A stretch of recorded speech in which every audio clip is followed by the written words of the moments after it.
Assalamualaikum warahmatullahi wabarakatuh. Perkenalkan, nama saya Aulia Putri Mareta dengan NIM 87715876. Di sini saya akan menjawab dari tugas 3 literasi kepramukaan dan karakter. Pertanyaan yang pertama yaitu jelaskan 3 kasus karakter pada anak. Yang pertama itu kasus anak kurang disiplin. Nah, maksudnya itu kasus ini tuh menunjukkan bahwa anak belum memiliki kebiasaan mengatur waktu, belum memahami pentingnya menaati aturan.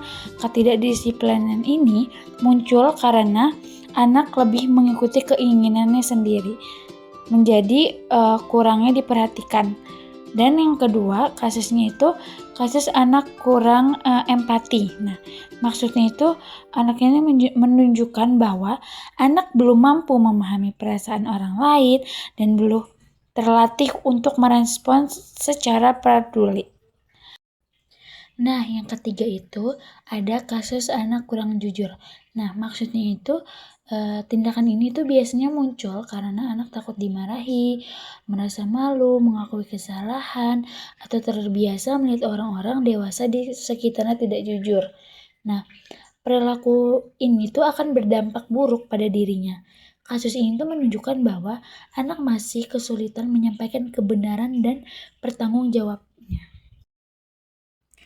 Pertanyaan selanjutnya yaitu yang kedua, berikan satu contoh untuk masing-masing kasus karakter tersebut. Nah, yang pertama itu untuk contoh kasus anak kurang jujur, seperti seorang anak itu setiap pagi selalu terlambat datang ke sekolah meskipun sudah diingatkan berulang kali. Yang kedua itu dari contoh kasus anak kurang empati. Nah, pada saat bermain bola di halaman sekolah itu ada seseorang anak menendang bola terlalu keras sehingga mengenai temannya hingga jatuh. Nah, teman tersebut itu menangis tetapi ia hanya menertawakan temannya tanpa membantu dan meminta maaf. Nah, contoh yang ketiga yaitu contoh kasus anak kurang disiplin. Seperti contohnya itu di kelas guru meminta semua siswa mengumpulkan PR ketika ada seorang siswa bilang bahwa bukunya ketinggalan, padahal sebenarnya ia belum mengerjakan tugas tersebut sama sekali.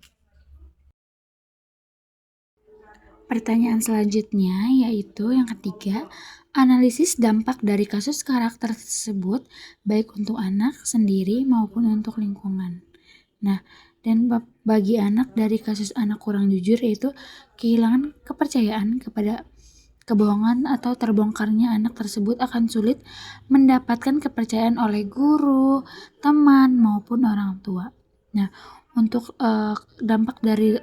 dampak lingkungannya yaitu bahwa suasana teman-temannya kalau teman tersebut kurang jujur, anak tersebut kurang jujur akan membuat anak tersebut itu dijauhkan. Nah, dampak yang kedua yaitu bagi anak dari kasus kurang empati.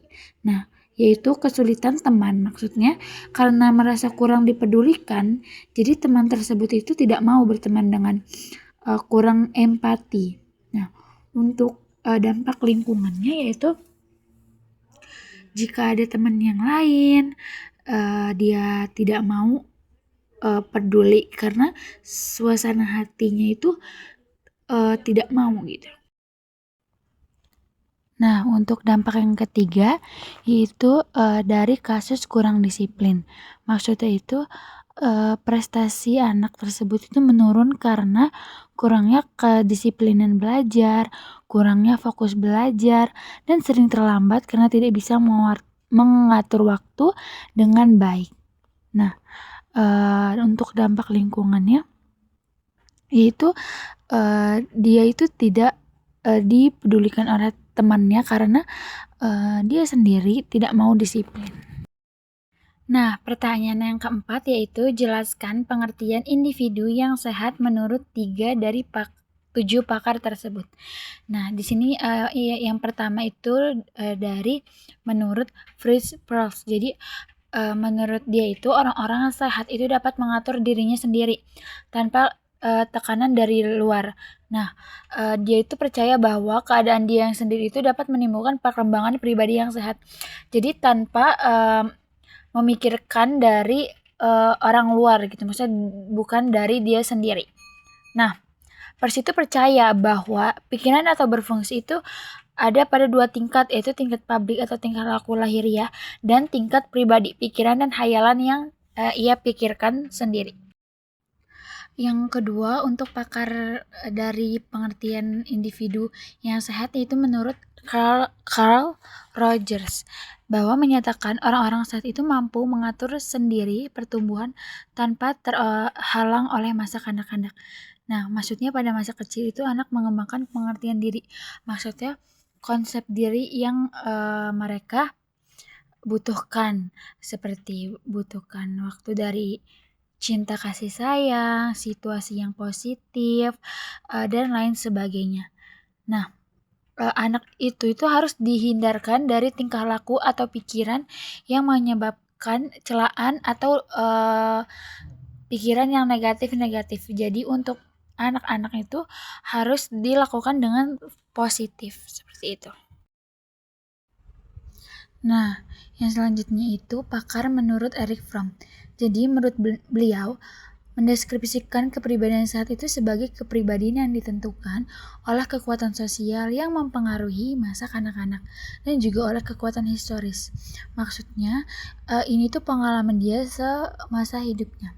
Nah, jadi kepribadian yang saat itu tergantung pada kebudayaan yang membantu dan menghambat perkembangan manusia positif. Maksudnya, gimana caranya kita itu dari pengalaman-pengalaman yang kita sudah alami, seperti itu. Oke, pertanyaan selanjutnya yang kelima yaitu, apabila Bapak Ibu akan melakukan pembelajaran dalam rangka pengembangan dan penguatan karakter siswa, pendekatan pembelajaran apa yang akan dipilih dan mengapa pendekatan tersebut dipilih? Nah, pendekatan pembelajaran yang saya pilih itu pendekatan pembelajaran berbasis nilai dan pengalaman langsung. Maksudnya pembelajaran ini tuh langsung dipraktikkan, seperti itu. Dan alasannya mengapa saya memilih pembelajaran ini, karena pendekatan ini itu memberi kesempatan siswa untuk belajar melalui kegiatan secara langsung atau nyata, refleksi dan pembiasaan yang akan mengembangkan karakter anak tersebut. Nah, siswa ini atau anak tersebut itu lebih mudah membentuk dan memperkuat karakter, seperti itu. Nah, untuk pertanyaan yang keenam, pertanyaannya yaitu, berita tentang korupsi semakin marak di berbagai media. Pastinya siswa kita juga akan mengetahui hal tersebut. Bagaimana upaya yang sedang atau akan dilakukan di dalam pembelajaran kelas Bapak atau Ibu untuk menanamkan nilai anti korupsi? Mengapa upaya tersebut yang Bapak atau Ibu lakukan? Nah, jawaban saya itu upaya yang akan saya lakukan untuk menanamkan nilai anti korupsi dalam pembelajaran adalah dengan mengintegrasikan nilai kejujuran, tanggung jawab, disiplin melalui kegiatan nyata di kelas. Contohnya, membiasakan siswa mengerjakan tugas tanpa menyontek dan masuk kelas dengan tepat waktu.